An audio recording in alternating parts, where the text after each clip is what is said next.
నమస్తే డివిఎస్ గారు. నమస్తే. సార్, ఏపీ బడ్జెట్‌ని ఈరోజు చాలా అసెంబ్లీలో చాలా ఘనంగా ప్రవేశపెట్టారని చెప్పుకోవాలి. ఈ బడ్జెట్‌లో కీలక అంశాలు ఏంటి అంటే ఏం చెప్తారు? 94% స్ట్రైక్ రేట్. అవును. 57% ఓట్ షేర్. అవును. బడ్జెట్‌లో కూడా అదే కనపడతాం. ఏది ప్రజల ఆకాంక్షలు ఎంత మేర వీళ్ళకి ఓట్లేశారో, ఎంత నెత్తిన పెట్టుకున్నారో, అదే విధంగా ప్రజల్ని ఈ బడ్జెట్‌లో వీళ్ళింత నెత్తిన పెట్టుకున్నట్టుగా కనపడతాం. హ్మ్. సంక్షేమానికి అత్యధిక ప్రాధాన్యత ఇచ్చారు. వాళ్ళు ఇచ్చినటువంటి హామీలకు ప్రాధాన్యత ఇచ్చారు. పైపెచ్చు దాంతో పాటుగా అటు అభివృద్ధి కార్యక్రమాల అమలుకు కూడా పెద్ద ఎత్తున నిధులు కేటాయించారు. హ్మ్. హ్మ్. అంటే ఇంత సంతులిత బడ్జెట్ అన్ని వర్గాలని సమతుల్యం చేస్తున్నట్లుగా ఈ విధంగా బడ్జెట్ పెట్టినందుకు నిజంగా ముందుగా ఆ పయ్యావుల కేశవని అభినందించాలి. హ్మ్. హ్మ్. ముఖ్యమంత్రి చంద్రబాబు నాయుడిని, డిప్యూటీ సీఎం పవన్ కళ్యాణ్ ని అభినందించాలి. హ్మ్. ఇప్పుడు బడ్జెట్ స్పీచ్ లోనే పయ్యావుల కేశవ్ మాట్లాడుతూ ఏమన్నారంటే, ప్రజల సంతోషమే రాజు సంతోషం అన్న ఆ కౌటిల్యుడి సూక్తి చెప్పాడు. హ్మ్. అవును. రాజుకి వ్యక్తిగత ప్రయోజనాలు గాని, వ్యక్తిగత సంతోషాలు గాని ఉండకూడదు.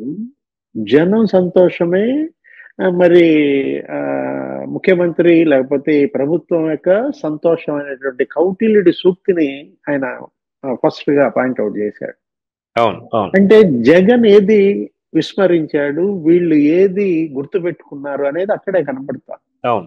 జనం సంతోషాన్ని గాలికి వదిలేశాడు. జగన్ బ్యాచ్ సంతోషంలో ఓలలాడారు గత ప్రభుత్వం. అవును. అవును. ఇప్పుడు ఇంకొక మాట కూడా అన్నాడు పయ్యావుల కేశవ్. ఏంటి, అణుదాడిలో విధ్వంసానికి గురైన హీరోషిమా ఎలా కోలుకుంది, ఆర్థిక విధ్వంసంలో దాడికి గురైనటువంటి మరి ఆంధ్రప్రదేశ్ కోలుకోవటం హ్మ్. అదేమంత ఇదేమీ కాదంటూ ఒక ఆశావహ దృక్పథంతో ఈ బడ్జెట్ ని తీసుకొచ్చిన విధానం నాకు బాగా నచ్చింది. అంటే హ్మ్. 3.22 లక్షల కోట్ల బడ్జెట్ తీసుకున్నారు. ఫస్ట్ టైం 3 లక్షల కోట్లు దాటిచ్చింది బడ్జెట్. హ్మ్. వ్యవసాయ బడ్జెట్ భారీ ఎత్తున కేటాయింపులు ఇచ్చారు. అదొక 48,000 కోట్లతో వ్యవసాయ బడ్జెట్ ఇచ్చారు. హ్మ్. ఈ 3.22 లక్షల కోట్ల బడ్జెట్ లోనే నీకు విద్యా రంగానికి దగ్గర దగ్గర 30,000 కోట్ల పైన పెట్టారు. ఫస్ట్ అవును. అవును. హ్మ్. ప్రాథమిక విద్య హెచ్ఆర్డి. ఎందుకంటే అన్ని వనరులు దోచేశారు. హ్మ్. ఇక మిగిలింది మానవ వనరులే. కాబట్టి హ్మ్. మానవ వనరుల అభివృద్ధి కోసమే ఈ బడ్జెట్ లో ఇన్ని నిధులు పెట్టినట్టుగా కనపడుతోంది. విద్యా రంగానికి ఇంత పెద్ద ఎత్తున ఇచ్చారంటే లోకేష్ బాబు హ్యాపీ. ఏది అవును. ఆయననా ఐటీ. HRD minister. అవును. విద్య అవును. అటు అటు ప్రాథమిక విద్య, ఇటు ఉన్నత విద్య, అటు టెక్నికల్ ఎడ్యుకేషన్ అన్నిటికీ పెద్ద ఎత్తున నిధులు కేటాయించిన దీంట్లో నిజంగా విద్యార్థులంతా హ్యాపీ, ఉపాధ్యాయులు హ్యాపీ. ఎందుకనంటే గతంలో నిర్లక్ష్యానికి గురైన రంగం, గతంలో అవినీతికి పాల్పడిన రంగం, విద్యా రంగంలో అవినీతికి పాల్పడటం గతంలో చూసాం. ఏంటి, నాడు నేడు అనేది ఒక పెద్ద స్కామ్ చేసి పారేశారు. పెచ్చులుడే అవును. పాఠశాలల స్లాబులు, ఆ రంగులు, గతంలో హ్మ్. కట్టిన బిల్డింగులకు రంగులేసి నిధులు బిల్లులు చేసేసుకున్న పరిస్థితి. ఆ ట్యాబ్స్ అనేది పంపిణీ అదొక స్కామ్. అవును.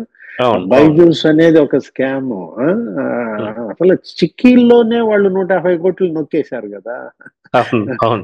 పిల్లలకి ఇచ్చే పల్లి చిక్కీల్లోనే. అంటే అదే అవును. కాదు, ఈ ఇరిగేషన్ రంగానికి కూడా ఈ ప్రభుత్వం అత్యధిక ప్రాధాన్యత ఇచ్చింది అనమాట. దగ్గర దగ్గర హ్మ్. 18,000 కోట్లు బడ్జెట్ పెట్టారు జలవనరుల శాఖ. హ్మ్. నీకు నిమ్మల రామానాయుడు హ్యాపీయా? అవును. హ్యాపీ అయి అవును. ఉండడు. ఎందుకంటే రామానాయుడికి ఇంకా అమౌంట్స్ కావాలి. అవును. గతంలో కూడా బడ్జెట్ అన్ని శాఖల వాళ్ళని పిలిచి కేశవ్ మాట్లాడుతున్నప్పుడు కూడా మాకు 18,000 కోట్లు చాలవు, మాకు 30,000 కోట్లు కావాలని రామానాయుడు అడగటం. హ్మ్. అంటే హ్మ్.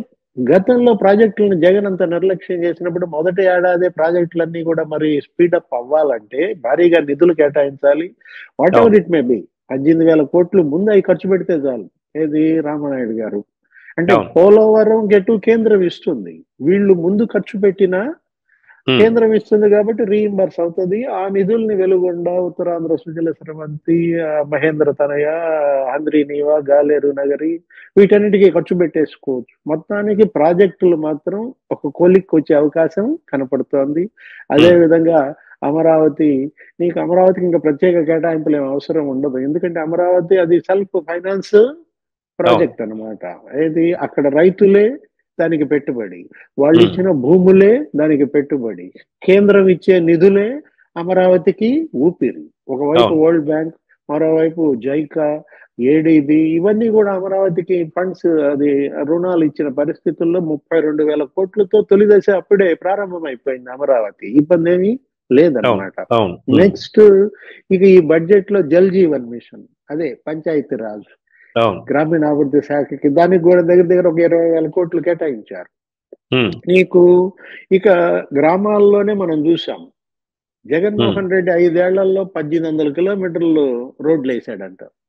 ఉమ్, ఉమ్, 5 ఏళ్లలో జగన్మోహన్ రెడ్డి 1,800 కిలోమీటర్లు రోడ్లు వేశాడు. మేము 3 నెలల్లోనే మేము దగ్గర దగ్గర 6,000 కిలోమీటర్లు మేము రోడ్లు వేసామని పవన్ కళ్యాణ్ మొన్న మాట్లాడిన విధానం. అవును అవును. గవర్నర్ స్పీచ్ లో కూడా చెప్పారు, ఏది 3 నెలల్లో 27,000 కిలోమీటర్లు గుంతలు పూడ్చారంట. ఉమ్, ఉమ్, అంటే ఎంతగా ఇవాళ ఇన్ఫ్రాస్ట్రక్చర్ డెవలప్మెంట్ మీద ఈ ప్రభుత్వం కాన్సన్ట్రేట్ చేస్తుంది అక్కడే కనపడుతోంది. ఇన్ఫ్రాస్ట్రక్చర్ బాగుంటేనే ఇన్వెస్ట్మెంట్స్ వస్తాయి, ఇన్వెస్ట్మెంట్స్ వస్తేనే ఎంప్లాయ్మెంట్ పెరుగుతుంది, ఎంప్లాయ్మెంట్ పెరిగితేనే వెల్త్ క్రియేషన్, సంపద సృష్టి. అవును అవును. ఇదంతా ఒక సైకిల్. ఉమ్, ఏది ఈ సైకిల్ ని ధ్వంసం చేశాడు. ఈ ఉమ్, సంపద చక్రాన్ని జగన్మోహన్ రెడ్డి ధ్వంసం చేశాడు అనమాట. ఉమ్, ఉమ్, అతనేంటి, అవినీతి కుంభకోణాలు, అసలు ఎవరికి వాళ్ళు భూముల కబ్జా, గనుల కబ్జా, మైనుల కబ్జా, ఉమ్, వాటిల్లో పడిపోయి ప్రజలకు ఏదో బటన్ నొక్కుతున్నాం, మీకు ఆ పెన్షన్లు ఇస్తున్నాం, అవి ఇస్తున్నాం అని చెప్పి భ్రమల్లో ముంచి మోసం చేయాలని చూశారు. ఉమ్, చివరికి వాళ్లే మోసపోయారు. ఇవాళ జైళ్ల పాలవుతున్నటువంటి పరిస్థితుల్లో అటు ఉమ్, విద్యాశాఖ, ఇటు జలవనరుల శాఖ, వీటికే కాదు వైద్య శాఖకి నీకు మెడికల్ అండ్ హెల్త్ 6% బడ్జెట్ కేటాయించారు. ఉమ్, ఉమ్, సత్యకుమార్ కూడా అదే అన్న పరిస్థితుల్లో కేంద్రం నుంచి కూడా ఇవాళ నిధులు తెచ్చుకోవాల్సినటువంటి అవసరం ఉంది. ఆ ఉమ్, తర్వాత ఇప్పుడు జగన్మోహన్ రెడ్డి కేంద్రం నుంచి వచ్చే స్కీములకి గండి కొట్టాడు, ఉమ్, తెచ్చుకోలేకపోయాడు. అతని అవును. కేసుల కోసం, కేసులు మాఫీ చేయించుకోవడం కోసం, తన కేసులు తమ్ముడు కేసుల కోసం ఏం చేశాడు, కేంద్రాన్ని అలా ఉపయోగించుకుందామని చెప్పి రాష్ట్రానికి అన్యాయం చేసిన పరిస్థితుల్లో ఉమ్, నేషనల్ హెల్త్ మిషన్ 2,500 కోట్ల నిధులు ఆ, మురిగిపోయాయి. అవును అవును. ఎన్హెచ్ఎం అన్నమాట. అంటే అవును. వైద్య ఆరోగ్య శాఖ నీకు అదే కాదు, విద్యాశాఖలో సమగ్ర శిక్ష అభియాన్, ఉమ్, ఎస్ఎస్ఏ నిధులు వాడుకోలేకపోయారు. దగ్గర దగ్గర 93 కేంద్ర ప్రాయోజిత పథకాలు, సెంట్రల్లీ స్పాన్సర్డ్ స్కీమ్స్ అన్నమాట.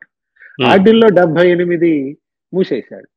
ఎవరు, ఉమ్, జగన్మోహన్ రెడ్డి. అవును. జగన్ కట్టాల్సిన డబ్బులు 9,400 కోట్లు వీళ్లు కట్టి ఉమ్, ఇప్పుడు ఆ 73 స్కీములు మళ్ళా పునరుద్ధరించారు. ఇది ఉమ్, కేంద్ర ప్రాయోజిత పథకాలు. ఇది ఉమ్, డబ్బులు ఎలా వస్తాయంటే కేంద్రం నుంచి తెలియకుండా వస్తాయన్నమాట. ఏది అనేక ప్రభుత్వ పథకాలు కేంద్రంలో బోల్డ్ డబ్బులు ఉన్నాయి, ఆ ఉమ్, డబ్బులు వివిధ పథకాల కింద ఉంటాయి, వాటి నుంచే రాష్ట్రానికి తెచ్చుకోవాలన్నమాట. ఉమ్, ఉమ్, ఇక్కడ సూపర్ 6 హామీలు ఆల్రెడీ బిగిన్ చేశారు. ఏంటి, అవును దానికి నిధులు పెట్టలేదు, దీనికి నిధులు పెట్టలేదు అని బ్రహ్మాండంగా వాళ్ళు సూపర్ 6 హామీల్లో అన్నదాత సుఖీభవ అవును. 6,400 కోట్లు కేటాయించారు. ఉమ్, తల్లికి వందనం ఉమ్, స్పష్టంగా నీకు దానికి ఇవ్వాల్సినటువంటి డబ్బులు దానికి ఇచ్చారు. దగ్గర దగ్గర 8,400 కోట్లు. ఆ ఉమ్, తర్వాత దీపం పథకం. ఉమ్, ఇప్పుడు ఈ 3 పథకాలకి నిధులు భారీ ఎత్తున కేటాయించారు అనమాట. అవును. ఒకవైపు ఏమో పెన్షన్లు పెంచారు. ఏది, ఉమ్, జగన్మోహన్ రెడ్డి 1,000 రూపాయలు పెన్షన్ పెంచడానికి నీకు 5 ఏళ్లు నిక్కి నీల్గి ముక్కి అవును మూలిగి 250 పెంచాడు. అవును. ఏదో అవును బిచ్చం వేస్తున్నట్టుగా. అట్లాంటిది ఒక్క సంతకంతో 1,000 రూపాయలు పెంచేశాడు చంద్రబాబు.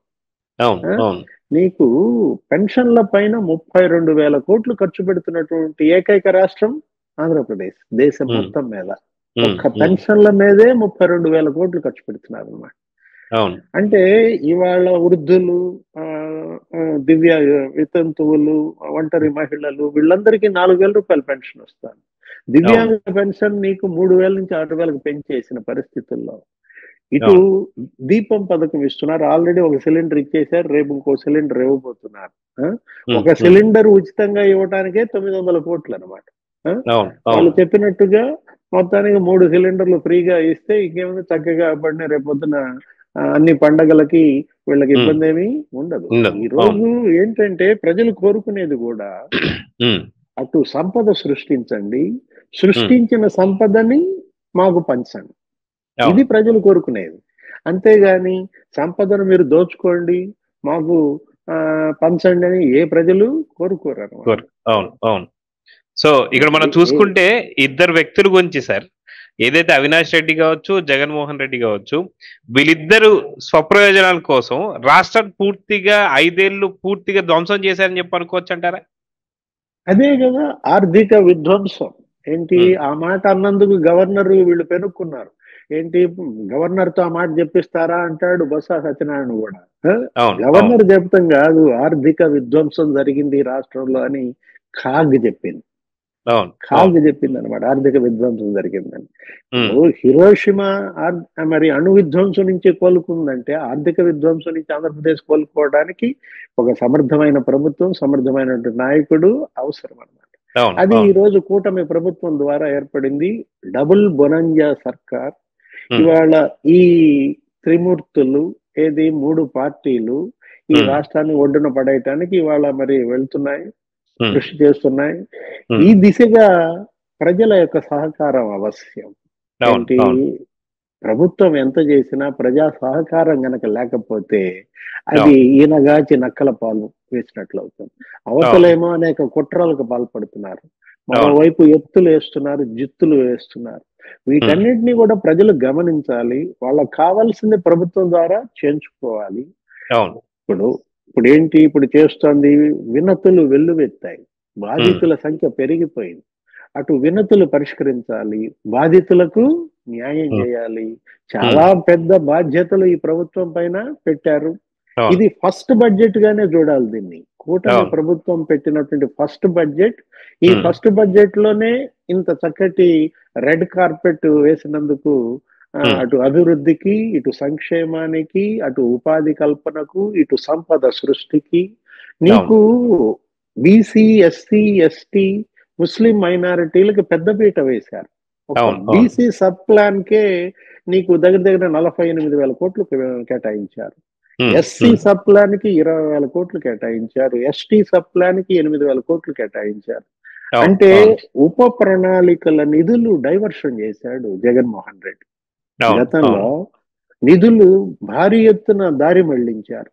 అసలు ఇటు దటు చేశాడు, అటు దిటు చేశాడు, తిమ్మిని బిమ్మిని చేశాడు. నాశనం చేసినటువంటి పరిస్థితుల్లో ఆర్థిక విస్ఫోటనం జరిగింది అని కాదు ధ్వజం ఎత్తింది. 10 లక్షల కోట్ల అప్పుల్లో ముంచాడు. అతని మాటల్లోనే మరి 2 రెట్లు అప్పులు చేశానని అతనే ఒప్పుకున్నాడు. ఏది జగన్మోహన్ రెడ్డి సీఎం అయ్యేదాకా ఆంధ్రప్రదేశ్ అప్పులు 60 ఏళ్లలో ఎంత ఉన్నాయి? కేవలం 3 లక్షల కోట్లు ఉంటే జగన్ 5 ఏళ్లలో 6 లక్షల కోట్లు పెరిగిందని జగన్మోహన్ రెడ్డి ఒప్పుకున్నాడు, బుగ్గన రాజేంద్రనాథ్ రెడ్డి ఒప్పుకున్నాడు. అది వాస్తవం కాదు. కాకపోతే 3 రెట్లు పెరిగాయి, 2 రెట్లు కాదు. 10 లక్షల కోట్ల అప్పుల్లో ముంచాడు. మరి అప్పుల్లో నుంచి రాష్ట్రాన్ని ఒడ్డున పడాల్సిన బాధ్యత ముఖ్యమంత్రి చంద్రబాబు, ఆర్థిక మంత్రి పయ్యావుల కేశవ్. ఇప్పుడు ఈ బడ్జెట్ అప్పుల్లో నుంచి రాష్ట్రాన్ని ఒడ్డున పడించే దిశగా మొదటి చర్యగా మాత్రమే దీన్ని చూడాలి. అవును అవును. సో చూద్దాం సార్, మొత్తానికి ఏపీ ప్రజలకు మాత్రం ఈ రోజంతా శుభవార్త అని చెప్పుకోవాలి. అటు విద్యార్థులకు కావచ్చు, రైతులకు కావచ్చు, ఎస్సీలకు కావచ్చు, ఎస్టీలకు కావచ్చు, బీసీలకు కావచ్చు, ప్రతి ఒక్కరికి కూడా ఇది ఒక శుభవార్త అనుకోవచ్చు. సో నిజంగా ఒక ఇద్దరు వ్యక్తులకు సంబంధించిన స్వార్జితం కోసం రాష్ట్రాన్ని ఎట్లా అయితే పూర్తిగా ధ్వంసం చేశారో ఇప్పుడు ప్రజలు పూర్తిగా గ్రహించారనే చూస్తున్నాం. సో మళ్ళీ నెక్స్ట్ వీడియోతో మళ్ళీ కలుద్దాం. నమస్తే. Please subscribe to Leo news for more videos.